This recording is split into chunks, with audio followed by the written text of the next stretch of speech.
After 3 dark days in the belly of the fish, Jonah sat on the shore. God spoke to Jonah a second time and said, "Up on your feet, and on your way to the big city of Nineveh.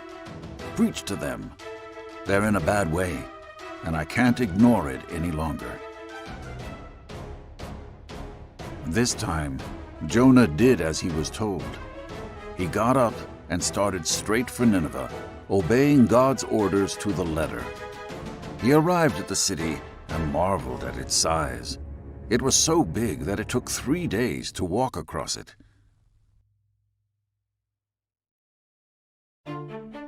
Jonah entered the city. When he had walked for an entire day, he stopped and began to preach to the people there. Jonah cried out the message that God had given him. In 40 days, Nineveh will be destroyed. The people of Nineveh listened and believed Jonah's message from God. They proclaimed a citywide fast and dressed in burlap to show their repentance. Everyone did it, rich and poor, famous and obscure, leaders and followers. When the message reached the king of Nineveh, he got off his throne, threw off his royal robes, dressed in burlap, and sat down in the dirt, just like everyone else in the city had done. The king joined his people in their act of repentance. Then the king of Nineveh issued a public proclamation throughout the city, saying, "No man, woman, or animal should have a drop of water or a single bite of food. Everyone, both people and animals, should be dressed in burlap. Let us send up a cry for help to God. Everyone must turn away from their evil, violent lives.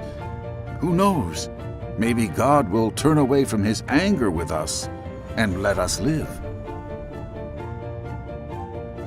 When God saw what they had done, and that they had truly turned away from their evil lives, he did change his mind about them.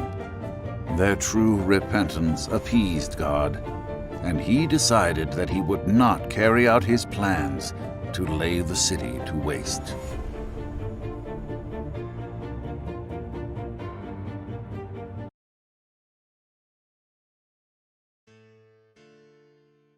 The sign of Jonah.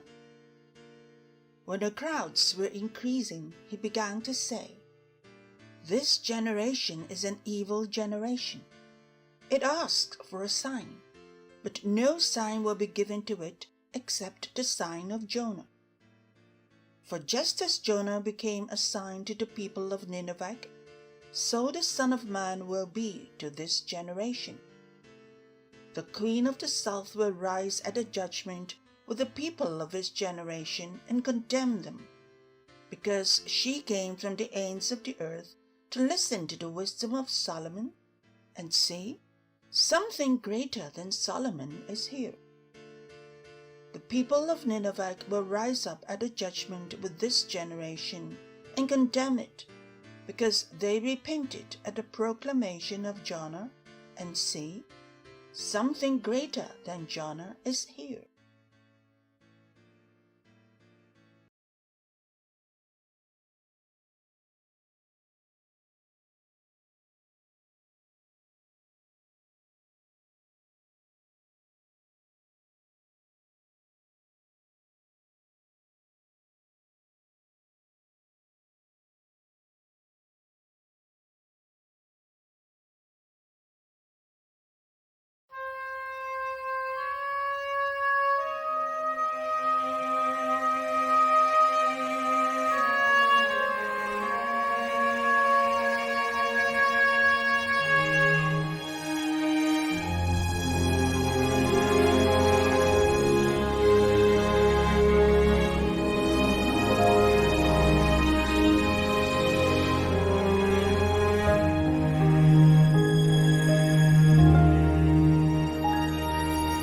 Puso ko'y binihag mo,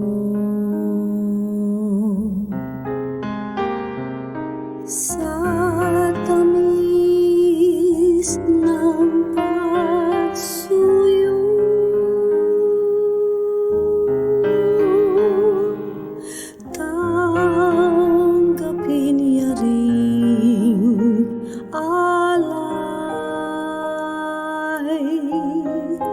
ako'y iyo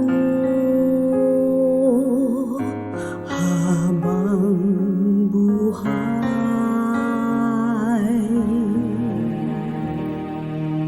Aanhin pa ang kayamanan,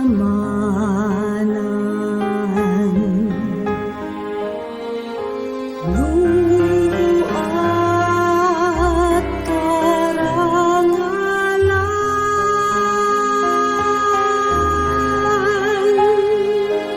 kung ika'y mapasakin,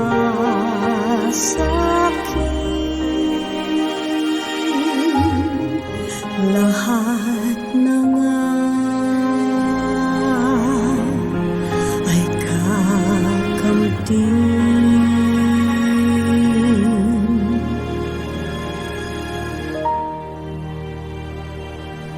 Sa'yo lamang ang puso ko, sa'yo lamang ang buhay ko, kalinisan, pagdaralita,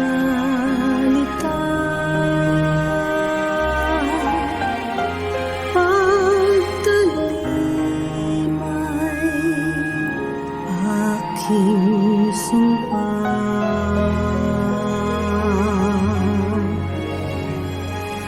Tangan kong kalooban,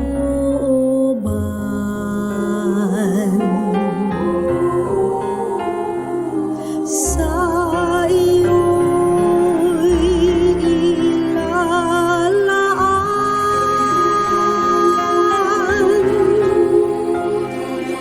dahil atas ng pagsuyo,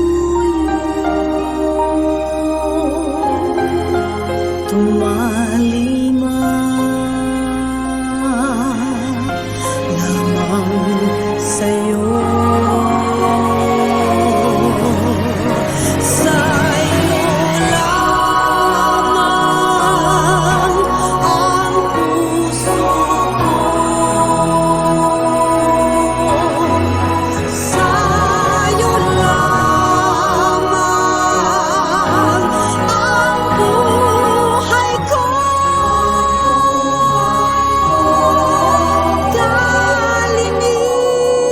kalinisan, pagdaralita,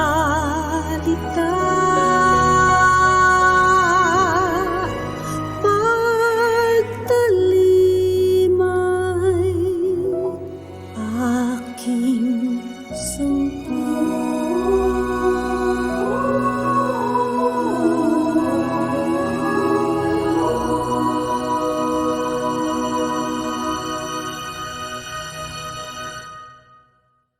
Sa'yo